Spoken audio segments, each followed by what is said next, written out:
Iran मशरिक़ वस्ता में लगातार attack कर रहा है और आज फिर बड़े पैमाने पर अटैक किए गए हैं। और आपको बता दें कि सिर्फ एक दो जगहों पर मशरिक़ वस्ता पर ईरान ने हमला नहीं किया है, बल्कि पूरे रीजन में अब हमले दरअसल ईरान ने तेज कर दिए हैं। एक तरफ अमेरिका लगातार 10वें दिन बमबारी कर रहा है, लगातार अटैक कर रहा है, लगातार ईरानी फौजियों को, ईरानी लीडरशिप को, ईरान के जो मफादात हैं उन्हें अमेरिका निशाना बना रहा है। और उसी के जवाब में ईरान पूरे मशरिक़ वस्ता में, पूरे रीजन में, ना कि एक दो मुल्क, एक दो खलीजी शहर, बल्कि पूरे रीजन को अब ईरान टारगेट कर रहा है। इस बीच रिवॉल्यूशनरी गार्ड्स ने कहा है कि उसने अमरीकी एसेट्स को जॉर्डन में निशाना बनाया है, बहरीन और कुवैत में निशाना बनाया है। और इस बीच बड़े पैमाने पर एक तरह से तबाही अमेरिका को उठानी पड़ी है। अमेरिका को बहुत ज्यादा नुकसान हुआ है। जैसा कि एक रिपोर्ट में हमने आपको बताया, ताजी जानकारी आपको हमने दी कि अबनाए हुर्मुज में दो बड़े टैंकर्स को, जो अमेरिका से दरअसल ताल्लुक रखते थे,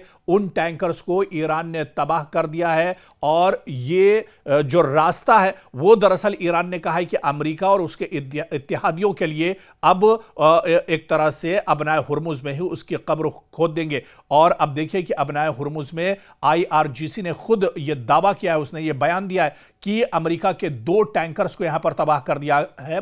और यह दरअसल डोनाल्ड ट्रंप के लिए बहुत बड़ा झटका है। अमेरिका या फिर अमेरिका के जो इत्तेहादी मुल्क हैं, उसके जो अलायंस ममालिक हैं, उनके लिए बहुत बड़ा झटका है।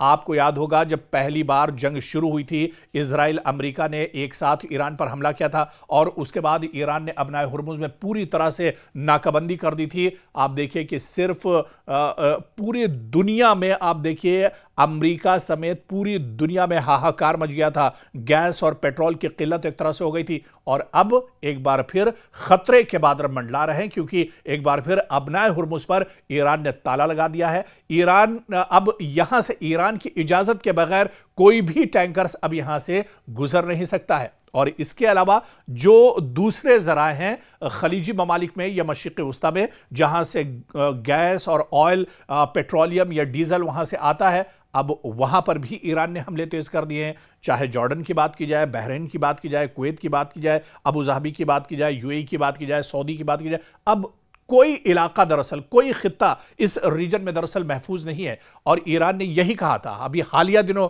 जिस तरह से कालिबाफ का बयान आया था या इसी तरह से वहीदी का बयान आया था, और उन्होंने यही कहा था कि अगर हमारे ऊपर हमले जारी रहते हैं, तेहरान पर अगर अमेरिका के हमले नहीं रुकते हैं, तो फिर पूरे मशरिक़ वस्ता में अमरीकी मफादात जहां जहां हैं, अमरीकी तंसीबात, अमरीका का इंफ्रास्ट्रक्चर, अमरीका के जितने एयरबेस हैं, दरअसल ये एयरबेस अमरीका के नहीं हैं।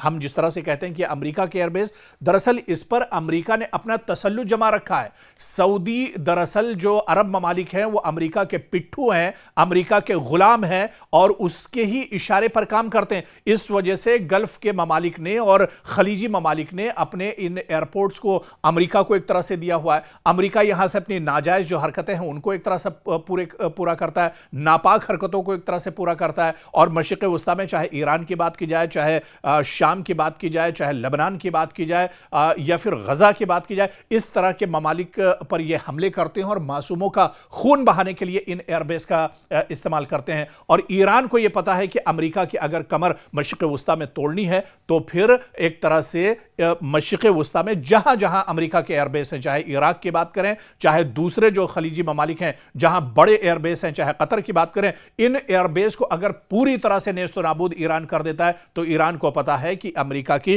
कमर टूट जाएगी और डोनाल्ड ट्रंप को बहुत बड़ा झटका एक तरह से लगेगा। अमेरिका के लिए बहुत बड़ा झटका होगा, पेंटागन के लिए मुश्किलें बढ़ जाएंगी, वॉशिंगटन की परेशानियां बढ़ जाएंगी। और इसी वजह से पूरे मशरिक़ वस्ता पर अब ईरान ने हमले तेज कर दिए हैं। पूरे मशरिक़ वस्ता में हाहाकार मचा हुआ है। लेकिन एक चीज याद रखनी चाहिए, ईरान पहले ही यह कह चुका है, साफ कर चुका है कि मशरिक़ वस्ता में किसी मुल्क पर हमारा हमला नहीं है, बल्कि मशरिक़ वस्ता में जहां जहां पर अटैक हो रहे हैं वो दरअसल सभी अमरीकी इंफ्रास्ट्रक्चर, अमरीकी मफादात, अमरीकी तंसीबात, अमरीका के एयरबेस, जो अमरीका के तसल्लुत में जो चीजें हैं, अमरीका के अंडर में जो चीजें आती हैं, दरअसल उन्हीं को ईरान टारगेट कर रहा है। और ईरान का मकसद यही है कि किसी तरह से मशरिक़ वस्ता में ईरान की कमर तोड़ी जाए।